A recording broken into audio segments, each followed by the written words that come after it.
The small-town diner owner named Fran stood behind the counter, her calloused hands slowly wiping an imaginary stain off the faded wooden surface. Each motion, slow and deliberate, seemed like her way of calming the storm within. A storm not just of snow outside, but of unspoken worries that weighed on the heart of a woman who had lived through more dreams fading than dreams coming true.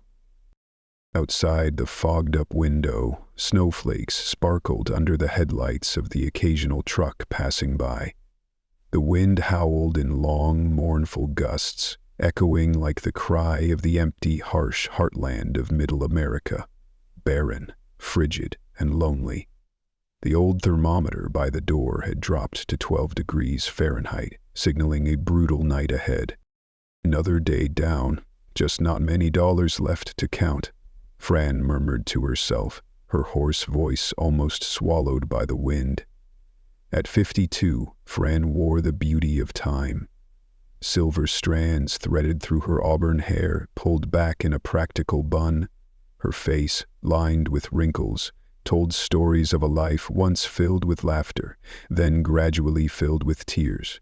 The dim light caught her wedding band, a silent monument to a love that never died, even though Dave, her husband, had passed away 5 years earlier on an icy stretch of highway between Cheyenne and Laramie.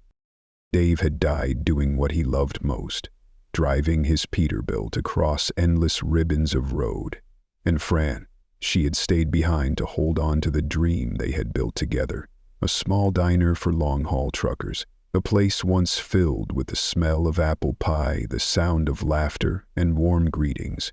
Fran wasn't just a cook. She was a memory etched into the lives of countless men who lived their lives behind the wheel.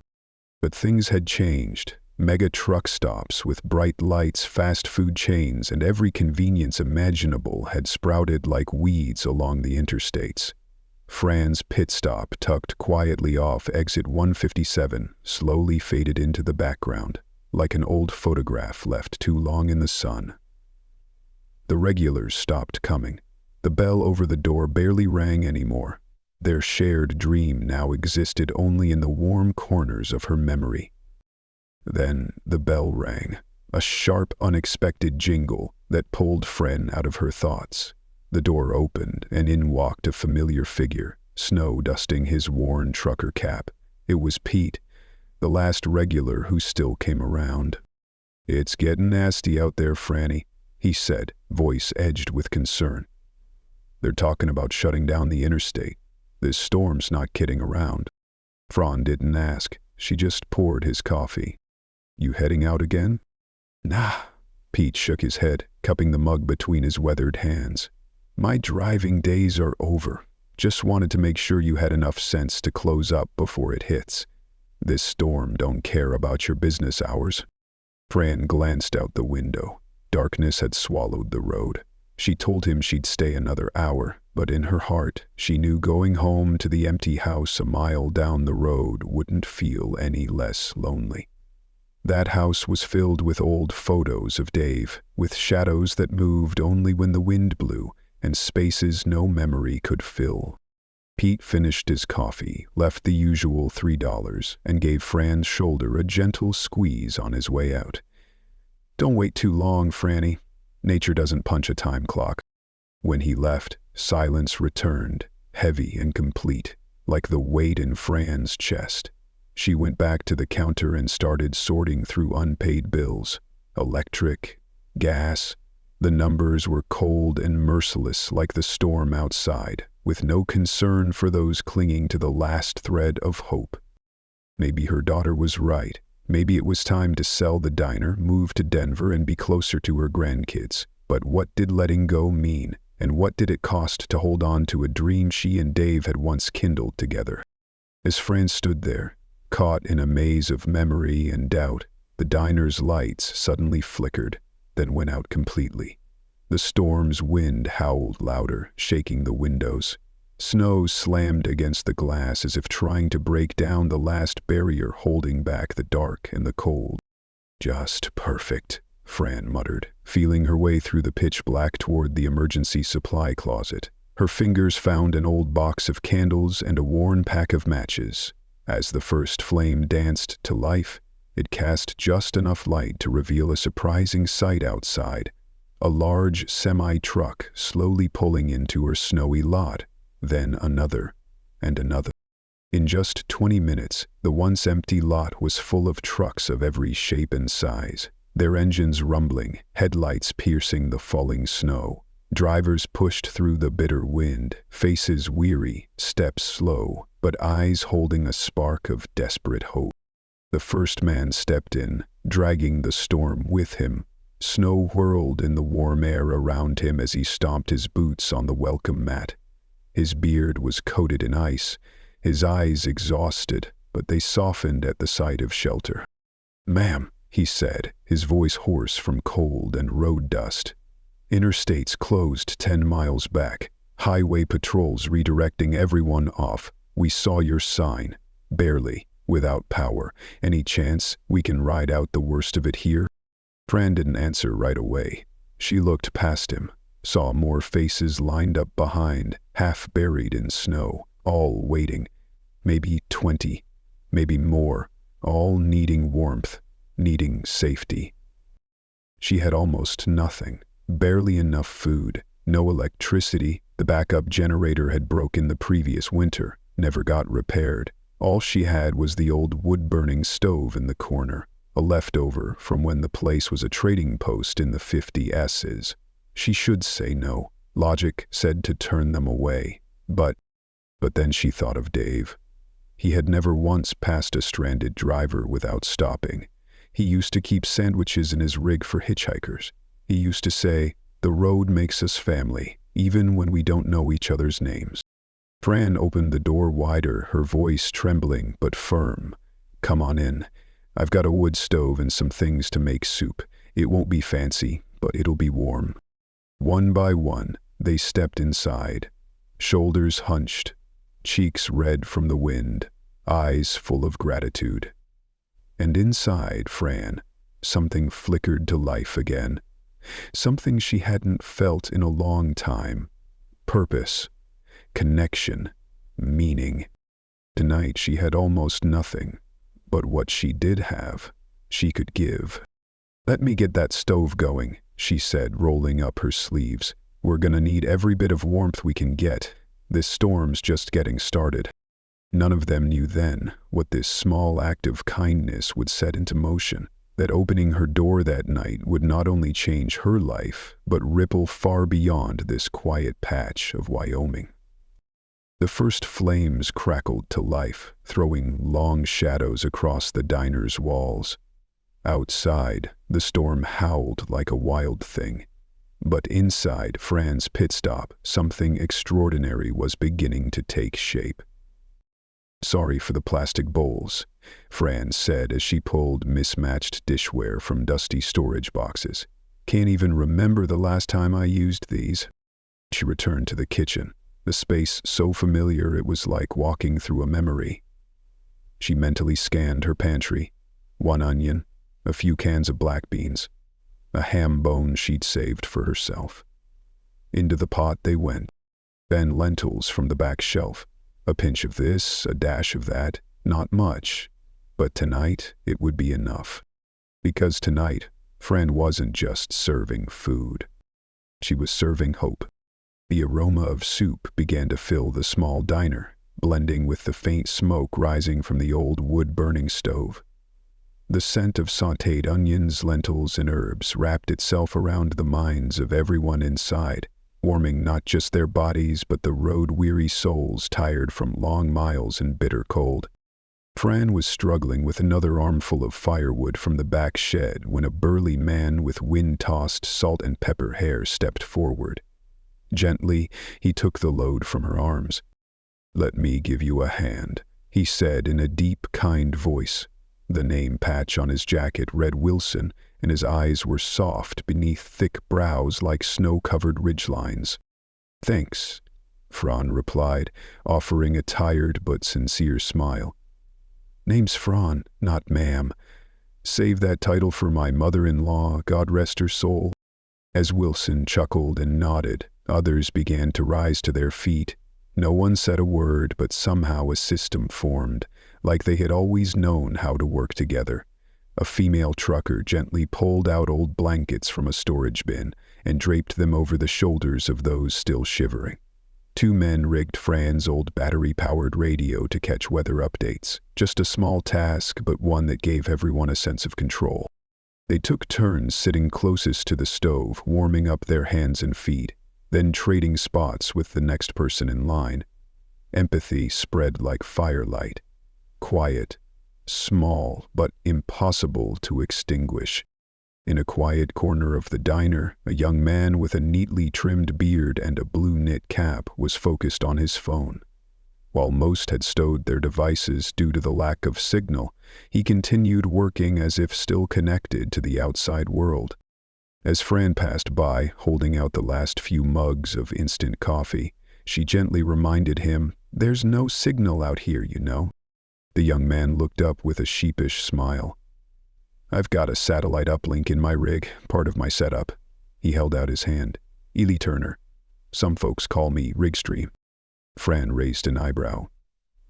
"Rigstream? Like live streaming from your truck?" Eli nodded modestly. "Yeah, I stream every day, just regular life on the road. Got about 15,000 followers." He said it like it wasn't a big deal, but Fran could see the quiet pride in his young eyes. She might not understand the digital world of the younger generation, but she did understand this much. Everyone wants to be seen, to be heard. "Well then, Mr. Rigstream," she smiled. "There's soup if you're hungry." As the night went on, the temperature inside the diner stabilized to a bearable chill, not the bone-deep freeze outside, but just enough to pull people closer. Quiet conversations began to ripple through the room. They talked about families waiting at home, Christmas deliveries needing to arrive on time, and near misses with blizzards past, each story a thread weaving these strangers into a temporary community. Meanwhile, Eli sat quietly in his corner, camera placed carefully, microphone turned low. He whispered to his audience, not for spectacle or clicks, but with genuine emotion. "You're witnessing something rare tonight," he said. "Middle of nowhere, Wyoming. Power's out for miles. About 20 of us are stranded in a snowstorm, and this woman, probably in her 50s, is feeding us with everything she has. No one's paying, no one's asking, it's just kindness. And a hot pot of soup in the dead of winter." His camera slowly panned across the grateful faces, lit only by candlelight, capturing Fran's calloused hands stirring the soup. Behind her, a handwritten sign leaned against the counter. "Free food, warm hearts." Across America, sleepless viewers, those mindlessly scrolling their phones in the dark, suddenly found themselves witnessing something extraordinary. Comments flooded in. "Where is this? Someone help her." "That soup looks like it's saving lives tonight." "My husband's in Wyoming. If you see a red Mac with Kansas plates, please let me know." In Florida, a wife shot up in bed. She had seen the strangers being saved by one woman's quiet act of compassion. She shook her husband awake. "Get up. You need to see this." "Wake up," she whispered, eyes locked on the glow of her screen. "This is why I can't sleep when you're out driving in weather like this." Beside her, her husband blinked awake, his gaze following the dim light of the stream. He didn't say much, just nodded silently, a nod of understanding, a nod of brotherhood shared between those who had lived a million miles of open road. "Send her something," he said, reaching for his wallet, grease still on his hands from his last haul. Eli's phone buzzed softly. A donation notification appeared, $100, 0 cents with the note. "Buy her whatever she needs when the road's clear." Then came a second, a third, a fourth. Donations began pouring in, like spring melt after a hard winter. Small, steady, powerful. Gratitude flowing from thousands who had just witnessed something rare and real. Back in the diner, Fran had no idea she was becoming a symbol of kindness across the country. She was patiently teaching a young driver how to chop onions without tearing up, her voice gentle, like passing down a piece of memory. Suddenly, laughter burst from a nearby table. Fran turned, surprised. The mood in the diner had shifted. Candlelight flickered brighter, the wood stove crackled warmly, and conversation flowed like music. She looked around the room, at the strangers the storm had blown in. Truckers, veterans, single mothers, storytellers, lost souls finding their way, each carrying their own burdens. Yet, tonight, they found connection, not just through soup, but through the shared feeling that they were not alone. Someone began humming Amazing Grace, an old hymn with timeless power. One by one, others joined. The melody rose, soft but strong, like wind through winter branches. Not cold this time, but full of warmth and meaning. In that moment, Fran felt Dave's presence so vividly she almost turned to look for him. She could imagine him sitting at the counter, nodding with that quiet smile he always had. This wasn't just a diner, it was their dream, a haven for weary travelers lost in the storm. Outside, the snow continued to fall like a thick blanket over the world, but inside Fran's pit stop, candles burned low, the soup pot neared empty, and 20 souls found something even rarer than shelter. They found hope. On Eli's screen, over 50,000 people watched live. People who thought they were just killing time online now found themselves witnessing a miracle. Eli whispered into the mic, careful not to disturb those dozing in booths wrapped in blankets. It's 3 o'clock a.m. and our highway angel is still going strong. The camera slowly focused on Fran, sitting by the stove, eyes heavy with exhaustion but unwavering as she added another log. The flickering firelight danced across her lined face, more brilliant than any neon light outside. What had begun as just another roadside live stream had become something far greater. Angel of the Highway was now trending across social media. Screens everywhere were filled with the image of Fran strong, steady, human, standing tall not because she sought praise, but because she simply chose to keep the door open. Because sometimes, that's all it takes to change the world. In Portland, Oregon, a woman named Margaret Wilson scrolled through the comments, tears streaming down her cheeks. On the screen, a grainy image showed an older man with a silver beard sleeping inside the diner, his coat pulled up over his chest. That's my dad. His name is Wilson. He hauls timber from Oregon. If anyone sees him, please tell him Margaret and the kids are watching. We've been worried all night. Eli read the comment aloud. A tired-looking older man stirred from one of the booths, his eyes still groggy with sleep. Wilson? Someone calling me? Eli smiled gently and turned the camera toward him. Sir, your daughter Margaret and your grandkids are watching. They said they miss you very much, and they've been so worried. The man's face froze, then softened. His eyes welled up. He reached up to wipe his face, pretending to brush off snow, but everyone knew those were tears. God, tell my little girl I'm okay. Tell her I'm being taken care of here. Inside that small diner, quiet reunions like that continued to bloom throughout the night. In Nebraska, a night dispatcher updated routes to divert all truck traffic away from the storm zone. A former trucker in Texas watching the live stream recognized the stretch of road from years past. He started sharing stories about being stranded in the exact same place during a blizzard 2 decades ago. The memories came rushing back. Not just road stories, but tales of human connection in times of hardship and compassion. Since the first $100.00 donation from the man in Florida, a wave had begun to rise. Who had only shared a donation link reluctantly, now watched in disbelief as contributions poured in faster than he could track. $20 from a night shift nurse in Chicago. $50 from a retired trucker in Arizona, $5 from a college student with a message, "It's all I have, but she reminds me of my grandma." The total kept climbing. $5,000, 0 cents. Then $10,000, 0 cents. As dawn began to break over the frost-covered landscape, online a photo of Fran's handwritten sign, "Free food, warm hearts," spread like wildfire, becoming the profile picture for thousands of users.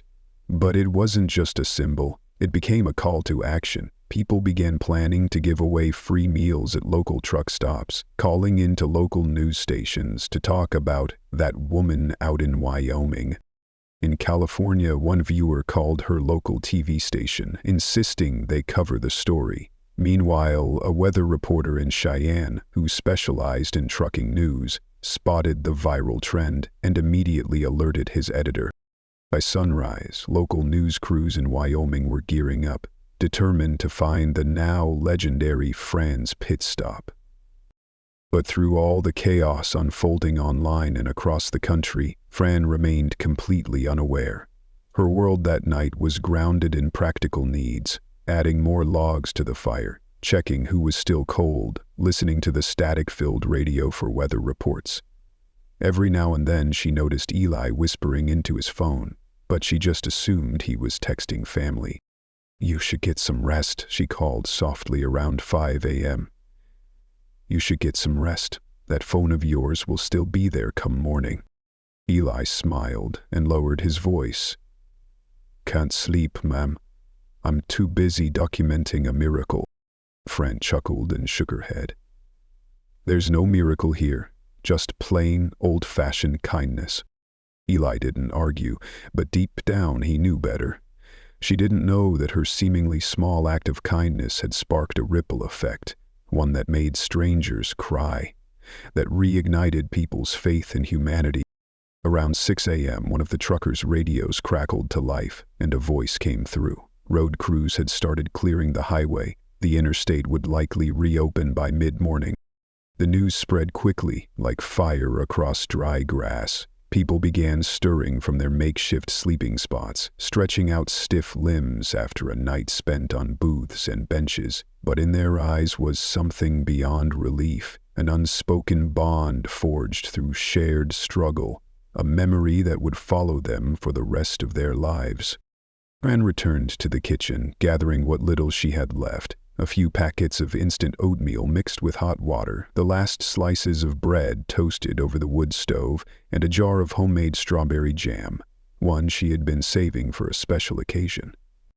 "It's not much of a breakfast," she said, a little embarrassed, "but it'll warm you up for the road." They ate in quiet gratitude. A few tried to press money into her hands, but Fran gently pushed it back. "Your money's no good today," she said firmly. "But if you ever find yourself passing through this stretch of highway again, don't forget a little place called Fran's." Her smile in that moment was unlike any other, part farewell, part promise. A quiet smile that held the faint ache of knowing this might be the last time. One by one, they hugged her tightly, then stepped back out into the cold to return to their trucks, their engines humming and ready. The wind had eased, the snow had stopped, and the sky was starting to brighten with the soft light of a new day. Eli was the last to leave. He ended the live stream with a quiet vow. "You don't know what just happened here, Fran, but I'm going to make sure the world does." "This isn't over, folks," he whispered before slipping out the door. "Stick around. Something's coming for our highway angel." Outside, the landscape had transformed completely. A sparkling white blanket stretched across the land. The sky was clearing, rays of sunlight filtering through the thinning clouds. The storm had passed, leaving behind a silence so pure it felt like the world had held its breath all night. But none of them, not even Fran, realized that hundreds of miles away, a very different convoy was already forming.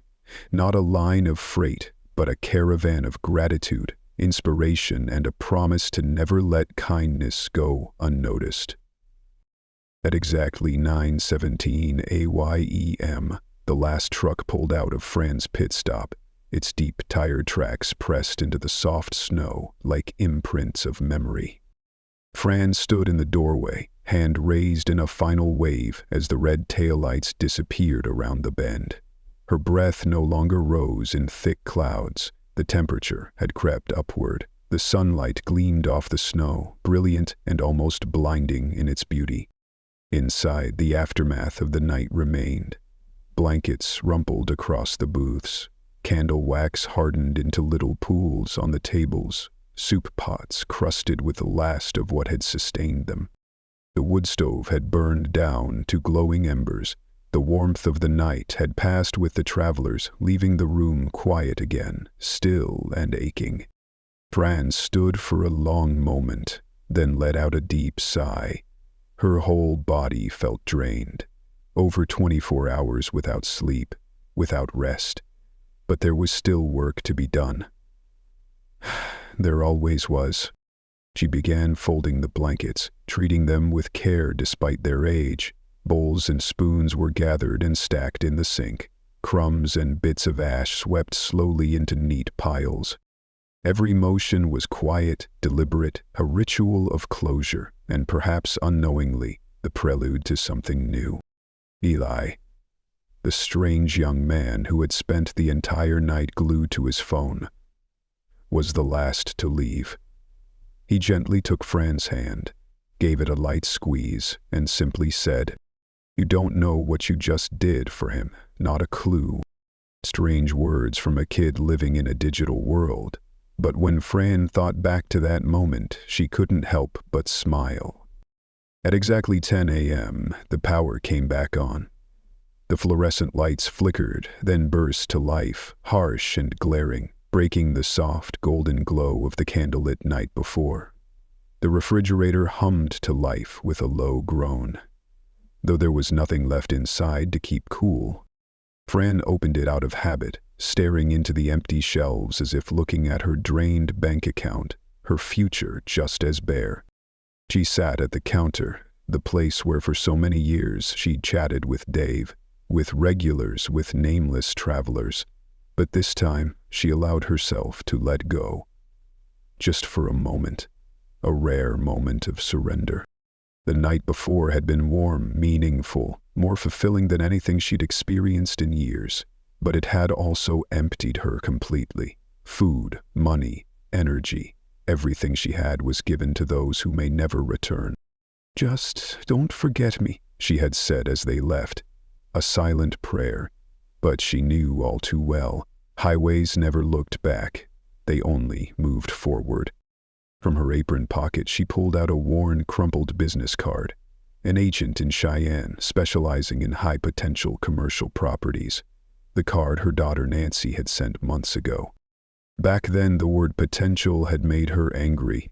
It felt like a gentle way of saying, it's time to let go. But now, after a night that felt like a miracle, that word didn't make her angry anymore. It just made her tired. Maybe it really was time. Time to call Nancy, or to admit she'd been right. That the dream she and Dave had built, the little roadside diner that had once felt like a hug, had finally come to its end. Maybe it was time to let it all go. To move into the guest room, small but tidy, in her daughter's house. The one with floral wallpaper, framed photos of the grandkids in their school uniforms, and a peaceful quiet Fran always thought she could learn to live with. She'd become the helpful grandma, babysitting on weekends, steeping tea and telling old stories. And then, at night, she'd sit in silence, listening for the familiar rumble of diesel engines that would no longer echo across the interstate. Her heart still beating in rhythm, with trucks passing far, far away. A single tear slipped down her cheek, falling onto Dave's old trucker cap, the one still hanging from a nail near the cash register. It had become a quiet promise to herself, a silent marker of his presence in the diner. She had spent years trying to preserve Dave's memory, so much so that she hadn't noticed the world changing around her. Progress had swept past little diners like hers, the once beloved pit stops now reduced to forgotten blips on digital maps. "So this is the end, huh?" she whispered, not knowing if she was speaking to herself, to Dave, or to the empty room. Fran reached for the landline, her fingers trembling as she began dialing the real estate agent's number, someone her daughter had recommended many months ago. A number pressed, but just then a loud truck horn blared from the highway, deep, resonant, and long, like a call from the past. Then another, and another. Fran froze, her hand hovering over the phone. The interstate had reopened early that morning. There shouldn't be any traffic jams. There was no reason for all that honking. Curiosity outweighed exhaustion, and she shuffled to the window, wiping away the layer of fog on the glass with her sleeve. What she saw made her heart stop. A convoy, not just a few trucks, but hundreds. Semis, freightliners, refrigerated trucks, delivery rigs, trailers with logos from companies big and small. One after another, turning off the highway onto the narrow road leading straight to her little diner.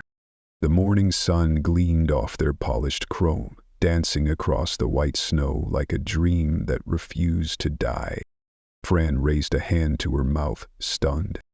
The lead truck, a deep blue Peterbilt, had Wilson Trucking emblazoned on the side. Behind it was a familiar red Mack, then a white rig, then a gray one. Too many to count. Each truck honked once as it turned in, not with impatience but in unison, like a heartfelt salute from once strangers now bound by something more.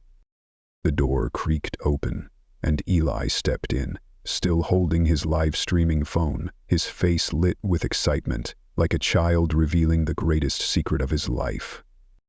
"Told you, Fran. You had no idea. But now it's time to come outside. Someone's here to see you." Fran's legs wobbled, but she walked forward anyway. The rumble of engines grew louder, a chorus of heartbeats from a community awakened. When she opened the door, sunlight washed over her weathered, tired, but deeply moved face. The parking lot, once barren, was now a sea of trucks. At least 100, maybe more, lined up like pilgrims, answering a sacred call of gratitude. Fran swallowed hard, whispering, "What is all this?" Eli stood quietly beside her, letting the camera roll. From the crowd, Wilson, the salt-and-pepper-bearded trucker, stepped forward, a proud smile softening his rugged features. "Fran," he said, voice rich with emotion, "this is my daughter Margaret, and my grandkids. We drove 4 hours across the state to be here, not because of the storm, because of you." Behind him stood strangers, men, women, children, everyday Americans, each carrying something invaluable, their presence. People who had watched the live stream, who'd sent $5 donations, who'd cried over a bowl of soup in the storm. They came to say, "We haven't forgotten you, and we won't let this place disappear. My daughter saw you caring for him last night. Online," Margaret added, her voice choked but radiant. She stepped closer, eyes shimmering. "My dad's been driving these roads for over 30 years, ma'am. Every storm, I worry whether he'll find shelter, whether someone will help. Last night, because of you, I saw him safe with my own eyes." She hugged Fran tightly, holding on like she'd found a part of her heart. "Thank you from the bottom of mine." Fran stood frozen, then slowly returned the embrace, awkward and overwhelmed, like someone waking from a dream. She still didn't understand what was happening. "The internet," she whispered. I don't understand." Eli stepped in, scratching the back of his neck and smiling. "That was me, Fran. I live-streamed the whole night. And, well, it went viral." "Viral?" Fran furrowed her brow. "You mean, like the flu?" A soft wave of laughter rippled through the crowd. "No, not the flu," Eli chuckled. It means hundreds of thousands of people saw it, Fran. They saw you feed us, keep us warm, give everything, even when you had almost nothing. And now, they want to give back. As if on cue, a stream of people began to move. One by one, the drivers walked to the backs of their trucks, swinging open doors packed with supplies, and began forming a long line that led straight to the front door of Fran's diner. Bags of flour and sugar from the Miller family in Idaho. Boxes of canned goods from the East Tennessee Truckers Association. A brand new generator from Diesel Dave's in Omaha. A solar energy system with a note, "My brother's an electrical engineer, he's here to install it today." And still, they kept coming. Truckers, their families, local residents, anyone who had heard the story brought something. Someone carried in bags of quilts, another hauled in portable gas stoves, steel shelves, non-stick pans, a dough mixer, even building materials. Every gift came with a story. "My husband got the flu on the road last year. Your hot soup saved him. My dad was a trucker. If he were still alive, he would have stopped here for sure. I run a roadside diner in Missouri. Truckers helped keep my place alive during the pandemic. This is from one cook to another."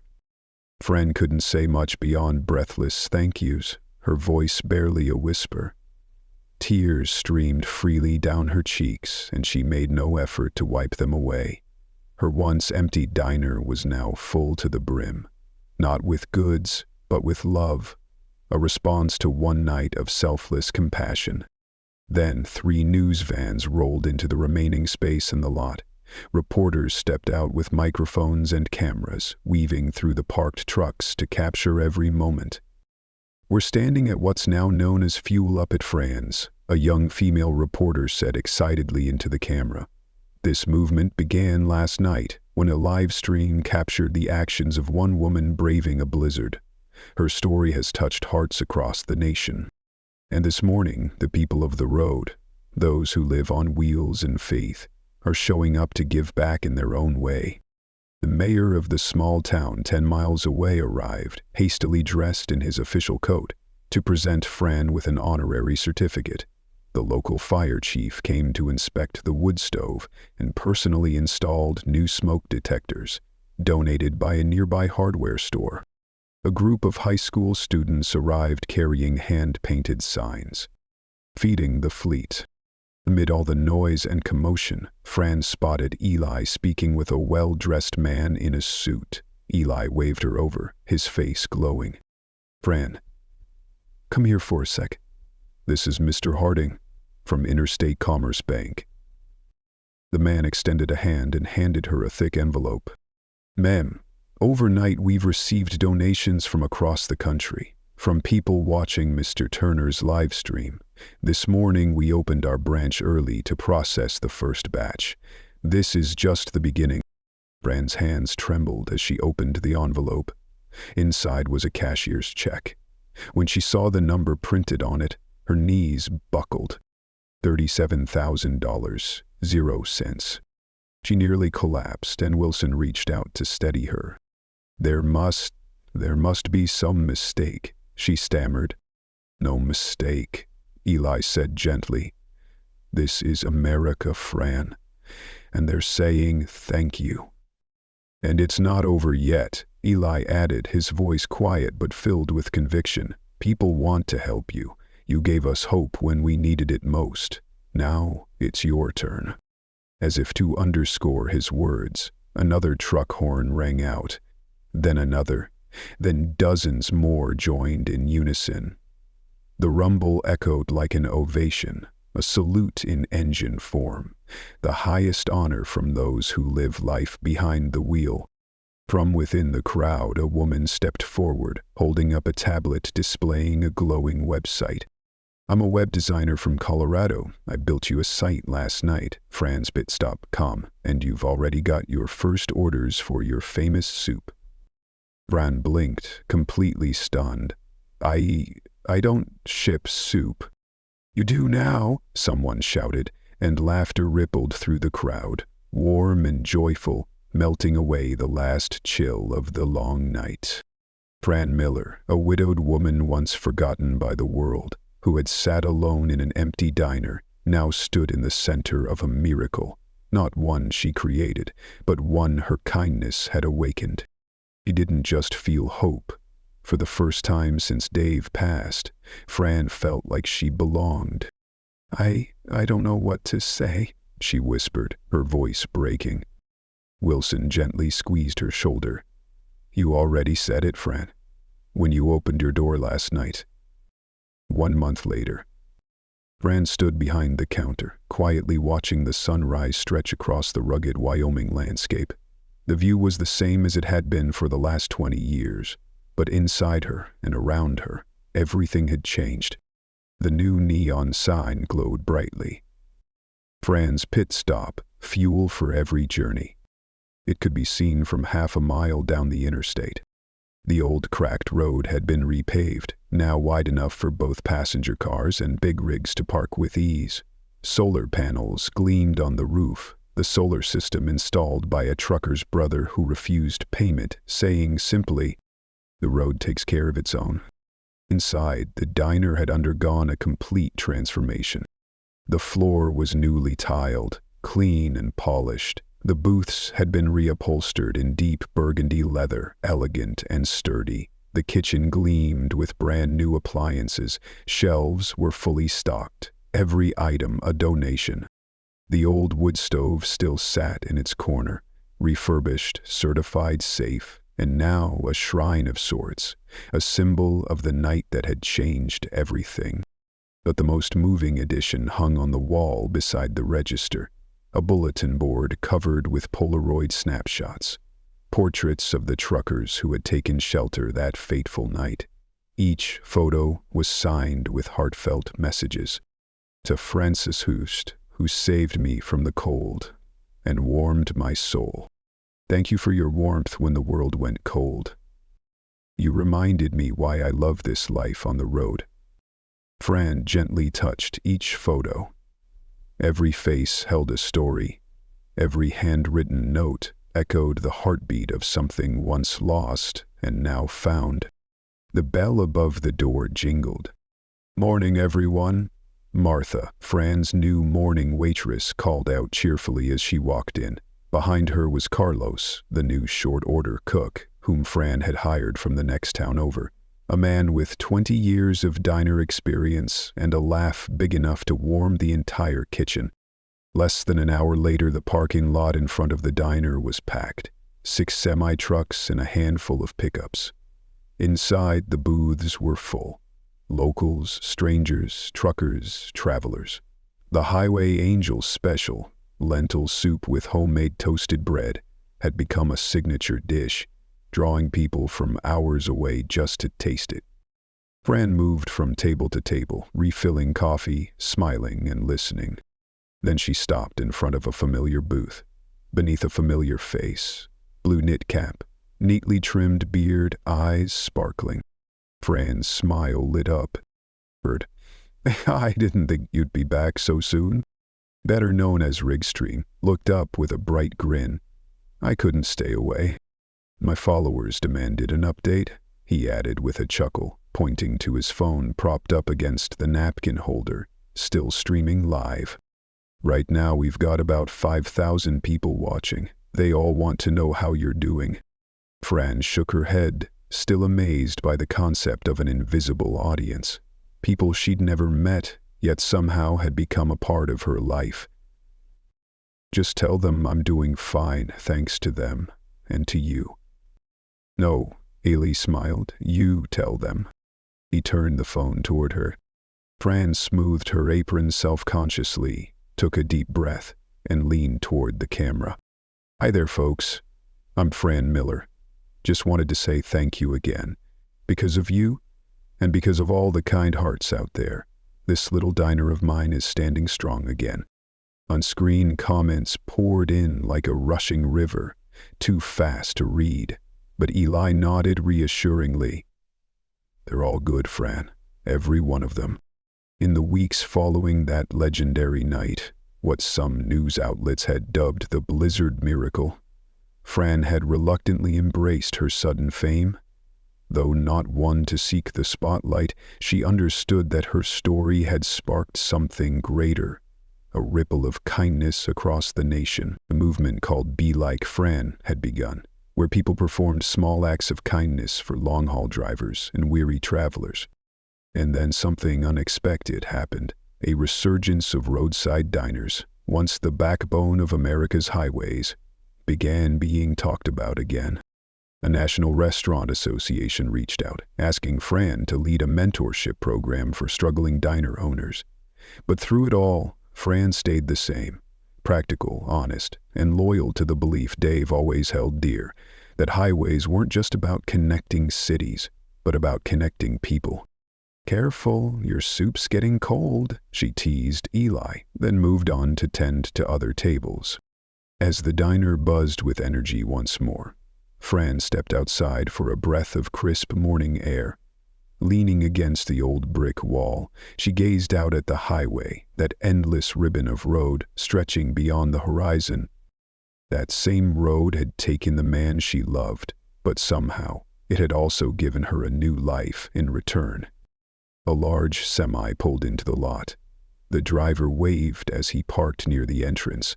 Morning sunlight reflected off the new diner's sign, the one Fran had insisted on. Hot soup, open hearts, all welcome. A promise. A vow to any weary soul passing through, that within these modest brick walls they'd find more than a hot meal. They'd find connection, compassion, and community in a world that often rushed past without noticing. The driver approached, brushing snow from his boots.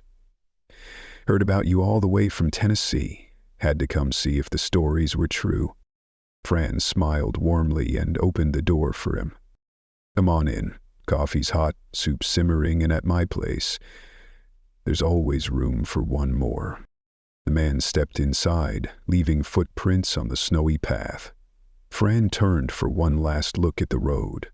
In her mind, she imagined Dave, somewhere out there, hands gripping an invisible steering wheel, a proud smile beneath his worn trucker cap. "We did it, love," she whispered into the wind. "We built something that lasted." And then, Fran Miller, once forgotten, once ready to give up, turned and walked back into her diner, into the light, into the heart of a legend she never imagined being part of. Inside, life hummed with joy. Outside, the rumble of engines echoed from the highway as more trucks turned off the road, drawn by a glowing sign and the stories that had traveled far beyond the miles. Stories of kindness, of courage, and of one ordinary woman who opened her door on a snowy night, never knowing that single act would light the way for thousands to follow.